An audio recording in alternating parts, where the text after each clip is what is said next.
نبی پاک صلی اللہ تعالی علیہ وسلم کے آثار مبارکہ سے تبرک حاصل کرنا اور اپنے بھائیوں کو دیا اور ارشاد فرمایا اے میرے بھائیوں یہ میرا جبہ لے جاؤ یعقوب کی آنکھوں میں رکھ دو اللہ روشنی عطا فرما دے گا۔ اب آگے قرآن کریم میں موجود ہے کہ جب وہ جبہ لے کر کے آئے اور جبہ لانے کے بعد ان بھائیوں نے یعقوب علیہ السلام کی آنکھوں کے اوپر جبہ رکھا، جو ہی رکھنا تھا اللہ تعالیٰ نے روشنی عطا فرما دی۔ مبارک کو شفا کیوں حاصل کرتے ہیں، اس کا آگے آئیں گے انشاءاللہ۔ شفا کیوں حاصل کرتے ہیں؟ سرکار علیہ السلام کے مزار اقدس کے اوپر حاضر ہو کر کے آپ کیوں ہاتھ لگاتے ہیں؟ اور یہ چیزیں کہ جنہیں نسبت سرکار سے ہو جاتی ہے آپ ایسا کیوں کرتے ہیں؟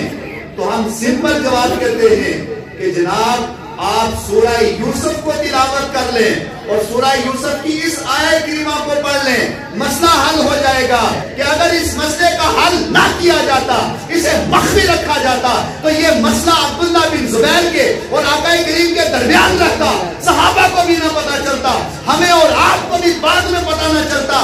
آقا نے پردہ ہٹانے کے لیے فرمایا اے عبداللہ بن زبیر کیا کیا؟ کہنے لگے یا رسول اللہ خون مبارک اپنی زبان پہ رکھا، اندر کر لیا۔ اے عبداللہ بن زبیر جب تک تم زندہ رہوگے تب تک لوگوں کے شر سے بچو گے اور جب مرو گے سیدھا جنت میں داخل ہوگے۔ نعرہ تکبیر، نعرہ رسالت، نعرہ حیدری۔ بال مبارک رکھا ہے اور میں جس غزوے کے اندر جاتا ہوں یہ میرا کمال نہیں ہے، یہ تلوار کا کمال نہیں ہے، یہ کوئی اور طاقت اور قوت نہیں، ہاں اگر یہ کمال ہے تو مصطفیٰ کے بال مبارک کا کمال ہے۔ آقا کریم نے اس جگہ کھڑے ہو کے نماز پڑھی تھی، اگرچہ اس وقت نماز کا وقت نہیں ہے، میں 2 رکعت نفل اس لیے پڑھتا ہوں، میرے آقا نے اس جگہ نفل پڑھے تھے، میں نفل پڑھ کے اس جگہ سے برکت حاصل کرتا ہوں۔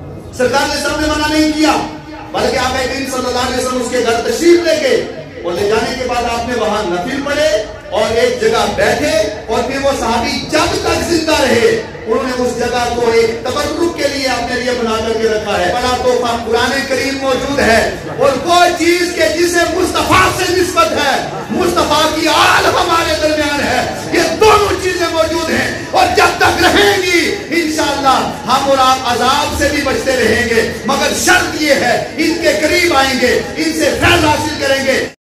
ونصلي ونسلم على رسوله الكريم أما بعد أعوذ بالله من الشيطان الرجيم بسم الله الرحمن الرحيم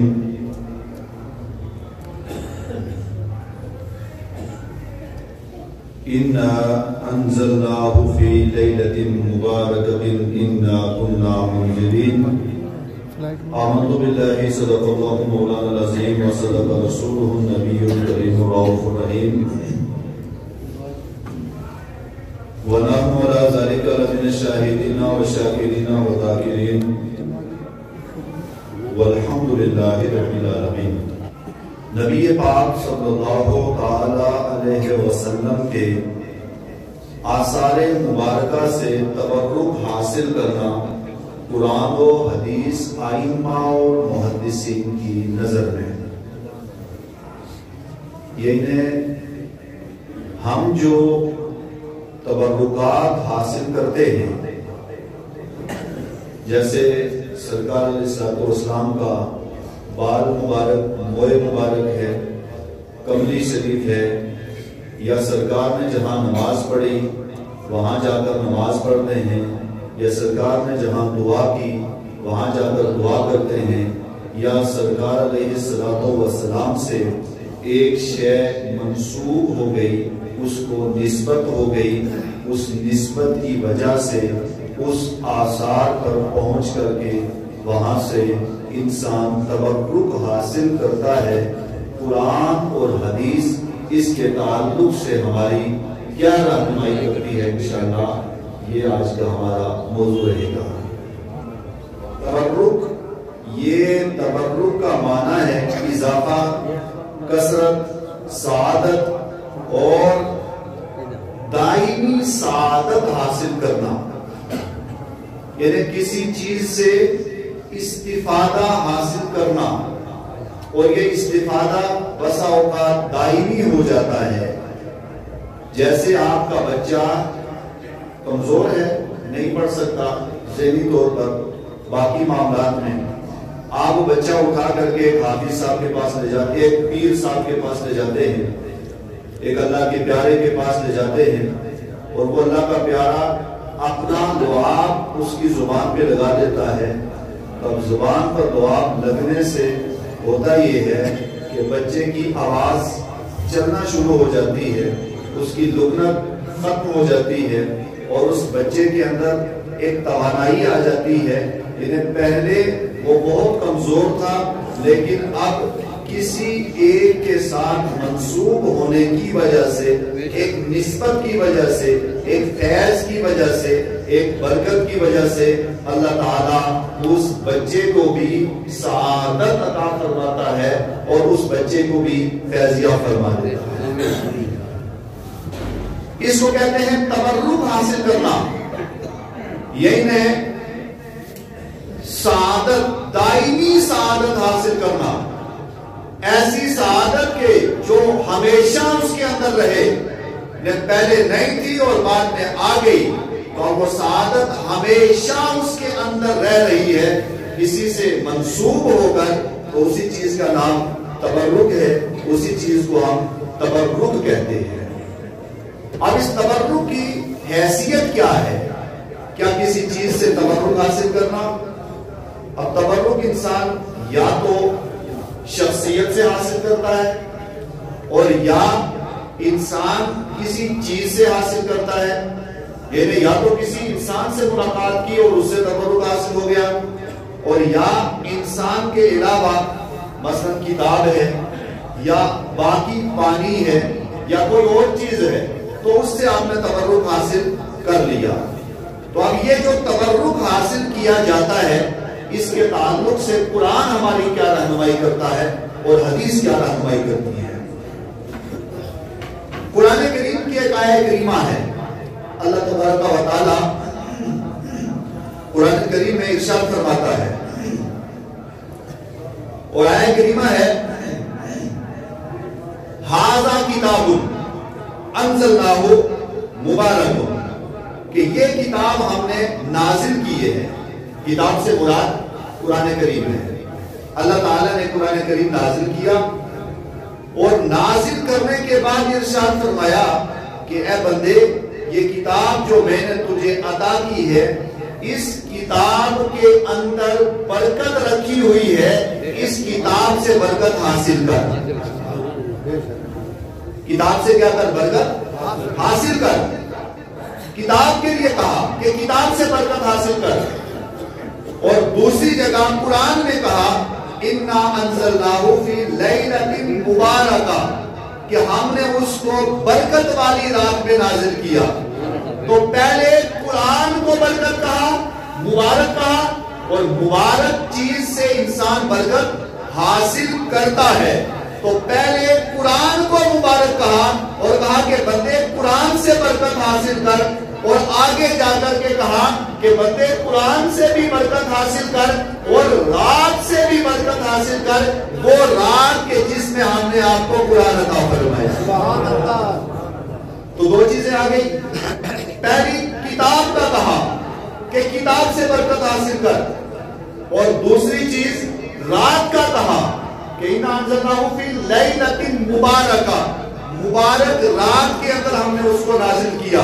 تو مانا ہوا کتاب بھی برکت والی مبارک ہے، اور رات بھی مبارک ہے، کتاب بھی مبارک اور رات بھی مبارک۔ اور اس کے بعد پھر آگے قرآن کریم کے اندر دوسرے مقام پہ ارشاد فرمایا وَاتَّخِذُوا مِن مَقَامِ إِبْرَاهِيمَ مُصَلَّى، کہ حضرت ابراہیم علیہ السلام آپ کے لیے وہ کعبہ شریف جب آپ نے تعمیر کیا تو ایک پتھر تھا، پتھر، اس پتھر کے اوپر وہ کھڑے ہوتے تھے، چھوٹا سا ایک پتھر، تو آپ ارادہ کرتے تھے کہ یہ پتھر بڑا ہو جائے، یعنی اوپر پہنچنا ہے ہم نے، جیسے مکان بنا رہے تو یہاں اوپر پہنچنا ہے، تو حضرت ابراہیم علیہ السلام کے دل کے اشارے پر وہ پتھر چلتا تھا.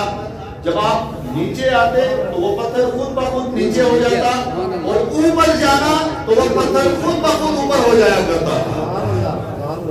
قرآن میں فرمایا کہ حضرت ابراہیم علیہ السلام کا وہ پتھر مقام ابراہیم اس کو مصلی بنا دو، یعنی اس کے سامنے کھڑے ہو کر کے 2 نفل پڑھو. یہ 3 آیت کریمہ، ان میں پہلی آیت میں کتاب کو مبارک کہا، دوسری آیت کریمہ میں رات کو مبارک کہا، اور تیسری آیت کریمہ میں حضرت ابراہیم جس جگہ کھڑے ہوئے کہ اس کو اپنا مصلی بنا دو. یہ 3 آیت کریمہ ہیں جو ہماری رہنمائی کرتی ہیں، جو ہماری راہبری کرتی ہیں، جو ہمیں اشارہ دیتی ہیں اور اشارہ واضح دیتی ہیں. واضح اشارہ یہ کہ اے انسان، جب تجھے کتاب ملے تو کتاب قرآن کریم سے برکت حاصل کر، فیض حاصل کر، اور جب قرآن کریم کے ساتھ ساتھ وہ مبارک رات مل جائے، شب قدر ہے یا شب برات ہے یا یہ جتنی مبارک شبیں ہیں، جب تجھے شب بھی مل جائے اور قرآن بھی ہے شب بھی ہے تو دونوں سے برکت حاصل کر. اور جب تیری قسمت چمک جائے، تو کعبہ کے اندر پہنچ جائے اور وہاں شب برات بھی آ جائے تو شب برات بھی ہے، مقام ابراہیم بھی ہے، سامنے کھڑا ہو جا، قرآن بھی پڑھ، رات بھی موجود ہے، حضرت ابراہیم کی یادگار بھی ہے. تینوں چیزوں سے تو برکت حاصل کر دے. اب ایک سوال کرنا ہوتا ہے کہ کیا رات خدا ہے؟ کیا کتاب خدا ہے؟ کیا مقام ابراہیم خدا ہے؟ تو آپ جواب دیں گے کہ نہیں، کتاب خدا نہیں ہے، مقام ابراہیم خدا نہیں ہے، رات خدا نہیں ہے. ہاں، مقام ابراہیم کو جو مقام ملا وہ ابراہیم کی وجہ سے، اور ابراہیم کو جو مقام ملا وہ اس وجہ سے کہ حضرت ابراہیم علیہ السلام خدا تعالیٰ کے مقرب ہو گئے. اسی طرح کتاب کو جو مقام ملا وہ اور بھی بڑی کتابیں ہیں، اور بھی دنیا میں بڑے کاغذ ہیں، بڑے بڑے دنیا کے اندر بڑے بڑے لوگ بھی آئے ہیں، انہوں نے بڑی بڑی کتابیں بھی لکھی ہیں، لیکن وہ مقام جو قرآن کریم کو ملا ہے کسی اور کتاب کو نہیں ملا. اس کی وجہ یہ ہے کہ یہ جو باقی کتابیں ہیں، یا یہ میرا کلام ہے یا یہ آپ کا کلام ہے یا یہ دوسرے کی بادشاہ ہے یا تیسرے کی بادشاہ ہے یا کسی اور کا کلام ہے، لیکن وہ کلام کے جسے نسبت خدا سے ہو جایا کرتی ہے، اس نسبت کی وجہ سے وہ کتاب بھی سب سے اعلیٰ ہو جایا کرتی ہے. فرمایا کہ انسان کتاب سے برکت حاصل کر. پھر اس کے بعد کہا مقام ابراہیم کے سامنے کھڑا ہو جا اور رات سے برکت حاصل کر. اب چوتھی آیت کریمہ آپ کے سامنے رکھتا ہوں جس پر پوری توجہ کے ساتھ قرآن کریم میں ہے. حضرت سورہ یوسف کے اندر یہ آیت کریمہ موجود ہے. حضرت یوسف علیہ السلام ایک لمبی تفصیل ہے، اس کا ایک اشارہ آپ کے سامنے کر کے. یوسف علیہ السلام آپ چلے گئے، پھر بھائی لے گئے، کنویں میں گر گئے، ایک لمبی داستان ہے. بعد میں پھر کنویں سے نکالا، پھر اس کے بعد مصر میں پہنچے، مصر کے وہ بادشاہ بن گئے. جب بادشاہ بنے اور آپ کے جو بھائی تھے باقی وہ سارے بھائی آئے، یوسف علیہ السلام سے ملاقات ہوئی تو اتنے میں ایک بھائی کہنے لگا کہ یوسف علیہ السلام، آپ کے والد دادا، جو جن کے لیے والد بھی بولا جاتا ہے، بڑے باپ یعنی دادا حضرت یعقوب علیہ السلام، ان کا عالم یہ ہے کہ وہ آپ کی جدائیگی کے اندر رو رو کر کے عالم یہ ہے کہ ان کی آنکھوں کی روشنی ختم ہو گئی ہے. آپ اچھے طریقے سے سمجھتے ہیں، بچہ غائب ہو جائے تو کتنا انسان رو رہتا ہے، اور پھر وہ بچہ کہ روئے زمین پر حضرت یوسف علیہ السلام کے دور میں روئے زمین پر یوسف علیہ السلام جیسا کوئی حسین و جمیل نہیں تھا. اس دور میں کوئی حسین و جمیل نہیں تھا. اتنے حسین و جمیل تھے. یعقوب علیہ السلام رونے لگے، آنکھوں کی روشنی ختم ہو گئی. بھائیوں نے کہا کہ یہ عالم ہے کہ آپ کے دادا ان کی آنکھوں کی روشنی ختم ہو گئی ہے. تو اب یہاں قرآن کریم کے اندر موجود ہے، اللہ تبارک و تعالیٰ ارشاد فرماتا ہے، اس کا پورا منظر ذکر کیا قرآن کریم میں. اور قرآن کریم میں ہے اذهبوا بقمیصی ھذا. حضرت یوسف علیہ السلام آپ نے ایک جبہ لگایا ہوا تھا. یہ قرآن آپ کے سامنے رکھ رہا ہوں، اس سے کہانی نہیں ہے، قرآن کریم کی آیت کریمہ ہے. یوسف علیہ السلام نے ایک جبہ لگایا ہوا تھا، وہ جبہ آپ نے اتارا اور اپنے بھائیوں کو دیا اور ارشاد فرمایا اے میرے بھائیوں یہ میرا جبہ لے جاؤ یعقوب کی آنکھوں میں رکھ دو اللہ روشنی عطا فرما دے. اب آگے قرآن کریم میں موجود ہے کہ جب وہ جبہ لے کر کے آئے اور جبہ لانے کے بعد ان بھائیوں نے یعقوب علیہ السلام کی آنکھوں کے اوپر جبہ رکھا. جو ہی رکھنا تھا اللہ تعالیٰ نے روشنی عطا فرمائی. ایک سوال پیدا ہوتا ہے حضرت یوسف علیہ السلام بھی پیغمبر ہیں یعقوب علیہ السلام بھی پیغمبر ہیں دونوں نبی ہیں اور عالم یہ ہے حضرت یوسف علیہ السلام کہہ سکتے تھے یہ کہہ سکتے تھے کہ اے اللہ یعقوب علیہ السلام کی آنکھوں میں روشنی عطا فرما. دعا کر سکتے تھے اور پیغمبر دعا کرتا خدا تعالیٰ رد نہیں کرتا. پیغمبر کی دعا قبول کر لیتا ہے اللہ تعالیٰ قبول کرتا ہے. یوسف علیہ السلام نے دعا نہیں کی بلکہ آپ نے اپنا جبہ عطا کیا اور یہ نہیں کہا میں کچھ نہیں کر سکتا میرے اندر کیا طاقت ہے کوئی جملہ نہیں کہا بلکہ فوراً اپنا جبہ اتارا اور اتارنے کے بعد دیا اور کہا کہ لے جاؤ اور آنکھوں میں مس کر دو اور آنکھوں میں روشنی آ گئی. اس سے پتہ یہ چلا قرآن کریم کی آیت کریمہ اور حضرت یوسف علیہ السلام کا اور یعقوب علیہ السلام کا یہ عمل اس سے پتہ یہ چلتا ہے کہ وہ چیز کہ جسے نسبت ایک پیغمبر سے ہو جایا کرتی ہے وہ چیز کہ جسے پیغمبر مس کر لیتا ہے اس چیز کے اندر بھی اللہ تعالیٰ نے شفا رکھی ہے. اعتراض کیا جاتا ہے کہ صاحب آپ کھڑے ہو کر کے صلاۃ والسلام کیوں پڑھتے ہیں آپ سرکار علیہ السلام کے بال مبارک کو شفا کیوں حاصل کرتے ہیں اس کا آگے آئیں گے انشاءاللہ شفا کیوں حاصل کرتے ہیں سرکار علیہ السلام کے مزار اقدس کے اوپر حاصل ہو کر کے آپ کیوں ہاتھ لگاتے ہیں اور یہ چیزیں کہ جنہیں نسبت سرکار سے ہو جاتی ہے آپ ایسا کیوں کرتے ہیں تو ہم سمپل جواب کرتے ہیں کہ جناب آپ سورہ یوسف کو تلاوت کر لیں اور سورہ یوسف کی اس آیت کریمہ کو پڑھ لیں مسئلہ حل ہو جائے گا. ہم اگر ان کی بارگاہ میں جاتے ہیں پیغمبر اسلام کی بارگاہ میں آتے ہیں سرکار علیہ السلام کے بال مبارک سے فیض حاصل کرتے ہیں سرکار علیہ السلام کی نالین مبارک سے فیض حاصل کرتے ہیں اور وہ تو خوش قسمت ہیں کہ جنہیں نالین ملی ہیں وہ تو خوش قسمت ہیں جنہیں بال مبارک ملا ہے جن کو نہیں ملا وہ کہتے ہیں ہم کہتے ہیں آپ لوگ کہتے ہیں کہ یہ ہماری سعادت مندی ہے اللہ نے ہمیں زبان دی اس زبان سے مصطفیٰ کی تعریف کرتے ہیں اس تعریف کے وسیلے اللہ تعالی ہمیں شفا عطا فرمائے. نعرہ تکبیر نعرہ رسالت نعرہ حیدری علماء اہل سنت نعرہ تکبیر. یہ جو تبرک حاصل کیا جاتا ہے یعنی کسی چیز سے فیض حاصل کرنا کسی چیز سے برکت حاصل کرنا یہ کہنا کہ اللہ کے علاوہ کوئی کچھ نہیں کر سکتا مجبور محض ہیں صرف خدا ہی کی بارگاہ میں آؤ خدا سے مانگو ٹھیک ہے ہم اس پر اٹل ہیں اور ہم اس کو مانتے بھی ہیں لیکن ہم یہ بھی کہتے ہیں کہ جو خدا کا پیارا ہو جایا کرتا ہے تو یہ چھوٹے چھوٹے کام خدا کے پیارے ہی نظر سے کر دیا کرتے ہیں. چند ایک حدیث آپ کی بارگاہ میں رکھتے ہیں. صحابہ کرام آپ نے کس قدر سرکار علیہ السلام کی بارگاہ سے فیض حاصل کیا ہے.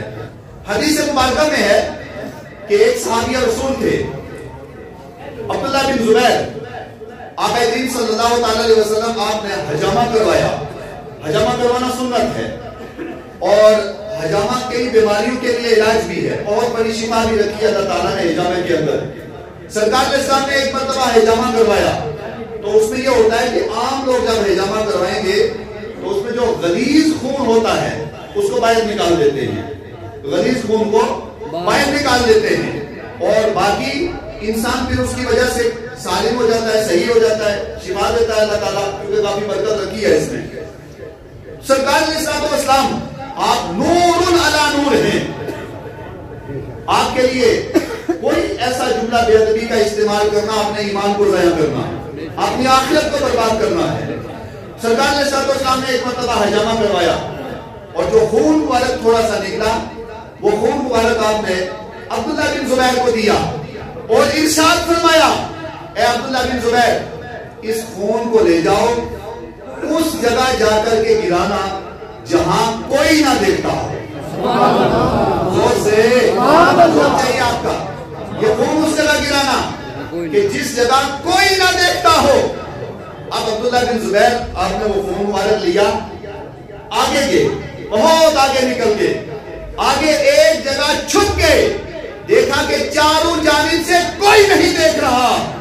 اب عبداللہ بن زبیر انہوں نے خون مبارک اپنی جیب پہ رکھا, اپنی حلق کے اندر کر لیا. زور سے خون مبارک اندر کر لیا. اس کے بعد تھوڑی دیر بعد آئے, واپس سرکار کی بارگاہ میں پہنچ کے پوری توجہ کے ساتھ جناب تبرک حاصل کرنا کہاں سے ثابت ہے, کس جگہ سے ثابت ہے, یہ حدیث صحیح آپ کے سامنے رکھ رہے ہیں. آئے سرکار کی بارگاہ میں, ہمارے آقا وہ ہیں جنہیں اللہ تعالیٰ نے ما کان و ما یکون کا علم عطا فرمایا ہے, علم غیب دیا ہے. سرکار علیہ السلام جانتے ہیں. جو ہی عبداللہ بن زبیر آئے, آ کر کے مجلس کے اندر بیٹھے, جو ہی بیٹھے تو نے کام بتایا آپ کو کہ یہ کام کر دو, آپ نے کام کر دیا, اب پوچھنے کی ضرورت نہیں تھی کہ نہ پوچھا جاتا. لیکن عبداللہ بن زبیر رضی اللہ عنہ جب سرکار کی بارگاہ میں پہنچے, مجلس میں پہنچے, آ کر کے سامنے بیٹھے, آقا نے عبداللہ بن زبیر کو دیکھا, دیکھنے کے بعد مسکرانے لگ گئے, مسکرانے لگ گئے. پھر اس کے بعد آقا نے پوچھا ہے عبداللہ بن زبیر تم نے خون کیا کیا؟ حالانکہ آقا نے دے دیا تھا کہ گرا دینا, پوچھنے کا ضرورت نہیں تھی کہ پوچھ لیتے. لیکن آقا کریم صلی اللہ علیہ وسلم جانتے ہیں کہ یہ کیا عمل کر کے آئے ہیں, کیا کام کر کے آئے ہیں, یہ بھی جانتے ہیں اور یہ بھی جانتے ہیں کہ اگر اس مسئلے کا حل نہ کیا جاتا, اسے مخفی رکھا جاتا, تو یہ مسئلہ عبداللہ بن زبیر کے اور آقا کریم کے درمیان رہتا, صحابہ کو بھی نہ پتا چلتا, ہمیں اور آپ کو بھی بعد میں پتا نہ چلتا. آقا نے پردہ ہٹانے کے لیے فرمایا اے عبداللہ بن زبیر کیا کیا؟ کہنے لگے یا رسول اللہ خون مبارک اپنی زبان میں رکھا, اندر کر لیا. اب سرکار چاہتے تو یہ کہہ سکتے تھے اے عبداللہ بن زبیر تم نے گناہ کیا ہے, تم نے ناجائز کام کیا ہے, ایسا نہیں کرنا تھا, بالکل نہیں کرنا تھا, قرآن اجازت نہیں دیتا, حدیث اجازت نہیں دیتی. پوری بخاری کے اندر, پوری حدیث کے اندر, پوری آیہ کریمہ کے اندر, پوری حدیث مبارکہ کے اندر کسی جگہ موجود نہیں ہے کہ آقا نے منع کیا ہو, بلکہ حدیث کی کتاب ہمیں بتاتی ہے. آقا نے ارشاد فرمایا اے عبداللہ بن زبیر جب تک تم زندہ رہو گے تب تک لوگوں کے شر سے بچو گے, اور جب مرو گے سیدھا جنت میں داخل ہوگے. نعرہ تکبیر, نعرہ رسالت, نعرہ حیدری, علماء اہل سنت, علماء اہل سنت. ارشاد فرمایا جب تک زندہ رہو گے. اب سوال پیدا ہوتا ہے کہ انہوں نے اپنی زبان مبارک پر رکھا اور اندر کر لیا, کیا سمجھ کر کے کیا؟ آپ لوگ 11ویں شریف کا تبرک کھاتے ہیں, حلوہ شریف کھاتے ہیں, یا سرکار علیہ السلام کے بال مبارک کی زیارت کرتے ہیں, یا چادر اثر کی زیارت کرتے ہیں, یا گنبد مبارک کی زیارت کرتے ہیں. نیت کیا ہوتی ہے آپ کی, آپ کا ارادہ کیا ہوتا ہے؟ ہمارا آپ کا ارادہ یہ ہوتا ہے کہ اے اللہ سرکار کے وسیلے شفا عطا فرما, سرکار کے وسیلے صحت عطا فرما. ہمارا یہ ارادہ ہوتا ہے.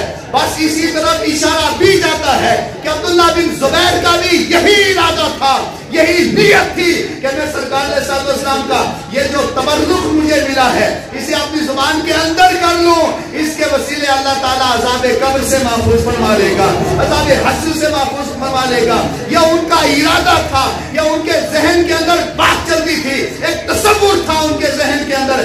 آقا نے پورا کرنے کے بعد ارشاد فرما دیا اور سند بھی عطا فرما دی کہ جس چیز کو مصطفیٰ سے نسبت ہو جایا کرتی ہے اس شے کو جو حاصل کر لے اللہ تعالیٰ اس میں بھی اس کو برکت عطا فرما دے گا. آقا نے منع نہیں کیا, یہ نہیں فرمایا کہ آپ نے گناہ کیا, یہ نہیں فرمایا کہ آپ نے ایسا کام کیا, بلکہ آقا نے ارشاد فرمایا کہ تم جب تک زندہ رہو گے لوگوں کے شر سے بچتے رہو گے. شر کیا ہے؟ جادو ایک شر ہے, اسیب ایک شر ہے, ٹونا ایک شر ہے, مخالفت ایک شر ہے, اور اس کے بعد بھی تفصیل میں جائیں تو وقت گزر جائے گا. یہ ساری جتنی بھی یہ شرارتیں شر ہیں, اور جب انسان مرے گا تو مرنے کے بعد عذاب قبر ہے, پھر آخرت کے اندر کھڑا ہوگا تو حساب و کتاب ہے. پھر اس کے بعد اگر اعمال کمزور ہوئے تو دوزخ ہے. آقا نے ارشاد فرمایا آپ کے عمل اپنی جگہ, آپ کی نماز اپنی جگہ, آپ کا روزہ اپنی جگہ, آپ کی زکات اپنی جگہ, آپ کا حج اپنی جگہ, آپ کے جتنے اعمال صالحہ ہیں وہ سارے اپنی جگہ, مگر نسبت رسول اپنی جگہ ہے, اور نسبت رسول سب سے اعلیٰ ہے. اور سرکار علیہ السلام کی بارگاہ سے ایک چیز کا تبرک حاصل کرنا, فیض حاصل کرنا کہ جس چیز کو مصطفیٰ سے نسبت ہو جائے وہ چیز اعلیٰ ہوتی ہے, کیونکہ مصطفیٰ اعلیٰ اور مصطفیٰ اعلیٰ ہے. جب مصطفیٰ کے ساتھ کوئی چیز منسوب ہو جایا کرتی ہے وہ چیز بھی اعلیٰ ہو جایا کرتی ہے. ایک اور روایت آپ کی بارگاہ میں رکھتے ہیں, یہ ہے حضرت خالد بن ولید, صحابی رسول ہیں, جلیل القدر صحابی رسول ہیں. یہ بڑے بڑے غزوات کے اندر گئے, مگر جس غزوے کے اندر بھی جاتے تھے تو ان کا عالم یہ تھا کہ کسی غزوے کے اندر ہار کر کے واپس نہیں آئے, جنگ کے اندر ہار کر کے واپس نہیں آئے, بلکہ ہر جنگ کے اندر آپ کامیاب ہو کر کے واپس آیا کرتے تھے, جنگ کے اندر جیت جاتے تھے. آپ سے پوچھا کہ آپ یہ بتائیں کہ جس غزوے کے اندر آپ جاتے ہیں آپ کامیاب ہو کر کے آتے ہیں, اس میں راز کیا ہے, کون سا راز پوشیدہ ہے؟ تو خالد بن ولید کہنے لگے کہ اس میں راز یہ ہے کہ یہ جو میرے سر پہ ٹوپی مبارک ہے, اس ٹوپی مبارک کے اندر میں نے سرکار علیہ السلام کا بال مبارک رکھا, بولو بال مبارک رکھا ہے. اور میں جس غزوے کے اندر جاتا ہوں یہ میرا کمال نہیں ہے, یہ تلوار کا کمال نہیں ہے, یہ کوئی اور طاقت اور قوت نہیں. ہاں اگر یہ کمال ہے تو مصطفیٰ کے بال مبارک کا کمال ہے کہ میں ہر غزوے کے اندر کامیاب ہو جاتا ہوں. اپنی بات کو سمیٹتے ہوئے یہ تو صحابہ کرام کے دور کا عمل ہے, اور بھی بے شمار اس پر دلائل ہیں. ایک صحابی رسول ہیں حضرت عبداللہ ابن عمر, ان کا عالم یہ تھا کہ وہ ایک جگہ نکلے, اور مسلم شریف کے اندر یہ روایت موجود ہے کہ آپ ایک جگہ تشریف لے گئے اور وہاں جا کر کے آپ نے اپنا اونٹ باندھا صحرا کے اندر, وہاں آگے پہنچے اور ایک جگہ آپ نے اونٹ باندھا, اور باندھنے کے بعد وہیں پاس میں کھڑے ہوئے اور 2 رکعت نفل پڑھ لیے. تو لوگوں نے پوچھا کہ اس وقت یہاں کوئی جگہ ہے نماز پڑھنے کی, اور یہ جگہ آپ کیوں مخصوص کر رہے ہیں, اور جگہ بھی آپ نماز پڑھ سکتے ہیں, اور یہیں آپ نے اونٹ کیوں باندھا اپنا؟ تو فرمانے لگے کہ ایک بار میں نبی پاک صلی اللہ علیہ وسلم کے ساتھ آیا تھا, آقا کریم نے اس جگہ کھڑے ہو کے نماز پڑھی تھی, اگرچہ اس وقت نماز کا وقت نہیں ہے, میں 2 رکعت نفل اس لیے پڑھتا ہوں, میرے آقا نے اس جگہ نفل پڑھے تھے, میں نفل پڑھ کے اس جگہ سے برکت حاصل کرتا ہوں. بخاری شریف کی حدیث مبارکہ ہے, سرکار علیہ السلام ایک صحابی کے ہاں تشریف لے گئے, اور صحابی نے کہا یا رسول اللہ صلی اللہ علیہ وسلم میری ایک آرزو ہے. آقا نے کہا کیا آرزو ہے؟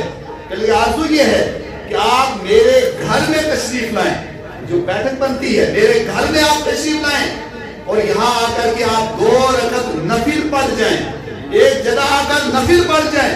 ہم کہتے ہیں ہمارے پیر صاحب یہاں پہ آئے ہیں, انہوں نے یہاں وضو کیا تھا, وہ یہاں نفل پڑھے تھے, انہوں نے سائیں بابا میرا بخش یہاں پہ تشریف لے گئے تھے, ان کی بیٹھک بنا لیتے ہیں. خواجہ اجمیری علیہ رحمہ ایک جگہ گئے, آج بیٹھک بن گئی ہے ان کی. سید اطہر صاحب ایک جگہ گئے تھے, آج بیٹھک بن گئی ہے وہاں ان کی, کیونکہ یہ بزرگ ہیں, اور یہ جس جگہ آ جاتے ہیں وہی انسان اس جگہ کو بیٹھک بنا لیتا ہے, یہ ایک مبارک جگہ بناتا ہے, اور مبارک جگہ بنانے کے بعد کیا کرتا ہے, وہاں جا کر کے ہم نے تو آج تک نہیں دیکھا کہ کسی بیٹھک کے اوپر جا کر کے کوئی شراب پیتا ہو, کوئی اور کام کرتا ہو. جب بیٹھک پہ انسان جائے گا تو کیا کرے گا, نماز پڑھے گا, وہاں نفل پڑھے گا بغیر تشریح کے. سرکار علیہ السلام ایک صحابی کہنے لگے یا رسول اللہ میرے ہاں تشریف لائیں اور میرے گھر کے اندر ایک جگہ آ کر کے نماز پڑھ لیں. آپ نماز پڑھیں گے, میں جب تک زندہ رہوں گا میں اس جگہ کو اپنے لیے ایک تبرک کے طور پہ سمجھوں گا, اور اس جگہ سے میں برکت حاصل کرتا رہوں گا. سرکار نے سامنے منع نہیں کیا, بلکہ آقا کریم صلی اللہ علیہ وسلم اس کے گھر تشریف لے گئے, اور لے جانے کے بعد آپ نے وہاں نفل پڑھے اور ایک جگہ بیٹھے اور پھر وہ صحابی جب تک زندہ رہے انہوں نے اس جگہ کو ایک تبرک کے لیے اپنے لیے بنا کر کے رکھا ہے. بات سمجھتے ہوئے کئی صحابہ ایسے ہیں کہ جن کے انتقال کا وقت آیا تو انہوں نے اپنے پاس چادر مبارک رکھی ہوئی تھی. کئی صحابہ ایسے ہیں جنہوں نے اپنے پاس سرکار کے بال مبارک رکھے ہوئے تھے. کئی صحابہ ایسے ہیں جنہوں نے سرکار علیہ السلام کے کوئی نہ کوئی تبرکات اپنے پاس رکھے ہوئے تھے اور اپنی اولاد کو وصیت کرتے تھے کہ جب ہمارا انتقال ہو جائے گا یہ بال مبارک کفن کے اندر سیل دینا, یہ چادر مبارک کا ٹکڑا کفن کے اندر رکھ دینا, یہ سرکار علیہ السلام کا تبرک مبارک ہے, اس کو ہمارے کفن کے اندر رکھ دینا. سوال کیا گیا کیوں رکھا جائے؟ تو یہ جتنے صحابہ ہیں وہ سب یہ کہتے تھے کہ یہ تبرک کے طور پہ اس لیے کہ جب یہ تبرک ہمارے ساتھ رہے گا ہم قبر میں جائیں گے تو اللہ تبارک و تعالی ان تبرکات کے توسل سے ہمیں عذاب قبر سے رہی عطا فرما دے گا. تو ان سے پتہ یہ چلا کہ کسی چیز سے تبرک حاصل کرنا اور خاص طور پر وہ چیز کے جسے نسبت سرکار اسلام سے ہو جائے اس چیز سے تبرک حاصل کرنا. آج تو یہ ساری چیزیں ہمارے پاس موجود نہیں ہیں لیکن ان میں سے دو چیزیں ہمارے پاس موجود ہیں. سب سے بڑا تحفہ قرآن کریم موجود ہے اور وہ چیز کے جسے مصطفیٰ سے نسبت ہے, مصطفیٰ کی آل ہمارے درمیان ہے. یہ دونوں چیزیں موجود ہیں اور جب تک رہیں گی انشاءاللہ ہم اور آپ عذاب سے بھی بچتے رہیں گے, مگر شرط یہ ہے ان کے قریب آئیں گے, ان سے فیض حاصل کریں گے, ان سے منسلک رہیں گے تو اللہ تعالیٰ ہمیں بھی فیض عطا کرے گا, آپ کو بھی فیض عطا کرے گا. جب جڑ جائیں گے یہ عظیم شخصیتیں ہمارے پاس ہیں, قرآن بھی ہے, اہل بیت اطہار بھی ہے, کیونکہ ان سے تبرک حاصل کرو, ان سے برکت حاصل کرو. جب آپ ان سے برکت حاصل کریں گے تو اللہ تعالیٰ آپ کو بھی فیض عطا فرما دے گا. اور بے شمار اور بہت سے دلائل موجود ہیں کہ جن سے یہ ثابت ہوتا ہے کہ تبرک حاصل کرنا, برکت حاصل کرنا اور خاص طور پہ وہ چیز کہ جسے مصطفیٰ سے نسبت ہو جائے اس سے برکت حاصل کرنا گناہ نہیں ہے, شرک نہیں ہے, بدعت نہیں ہے, کفر نہیں ہے, بلکہ قرآن سے بھی ثابت ہے, حدیث سے بھی ثابت ہے, صحابہ کے عمل سے ثابت ہے. جیسے بخاری میں ہے کہ سرکار علیہ السلام جب آپ وضو کرتے صحابہ اپنا ہاتھ آگے کرتے اور ہاتھ آگے کرنے کے بعد سرکار علیہ السلام سے وہ پانی جو مس ہو جاتا اس کو اپنے ہاتھ پہ لے کر کے چہرے پر مار لیا کرتے, اپنے جسم پر مار لیا کرتے تھے. یہ بخاری ہے. اسے پتہ یہ چلا کہ ان چیزوں سے تبرک حاصل کرنا جائز ہے اور درست ہے. اس میں ایک عقیدہ یاد رکھیں, جب آپ سرکار علیہ السلام کی بارگاہ سے تبرک حاصل کریں یا وہ چیزیں کہ جن سے سرکار علیہ السلام کو نسبت ہے ان سے تبرک حاصل کریں تو اس وقت نیت یہ ہونی چاہیے, ارادہ یہ ہونا چاہیے کہ یہ چیز خدا نہیں ہے, یہی چیز مکمل من و عن نہیں ہے. جیسے سرکار علیہ السلام کی ذات ہے تو سرکار علیہ السلام کی ذات کو خدا سمجھ کے اگر تبرک حاصل کریں گے تو ایسا انسان کافر ہے. یہ اولیاء کاملین سلف صالحین ان کی بارگاہ سے فیض حاصل کریں گے خدا سمجھ کر کے تو ایسا انسان کافر ہے. لیکن اگر یہ سمجھے گا کہ یہ خدا کے مقرب ہیں, یہ خدا کے پیارے ہیں, انہوں نے خدا تعالیٰ کا قرب حاصل کر لیا ہے اور اگر اس نیت سے جائے گا وہ برکت حاصل کرے گا تو اسے برکت بھی ملے گی, اسے فیض بھی ملے گا. اللہ تبارک و تعالیٰ کی بارگاہ میں دعا ہے کہ اللہ تبارک و تعالیٰ ہم سب کو کہنے سننے سے زیادہ ہم نے خیر کی توفیق عطا فرمائے.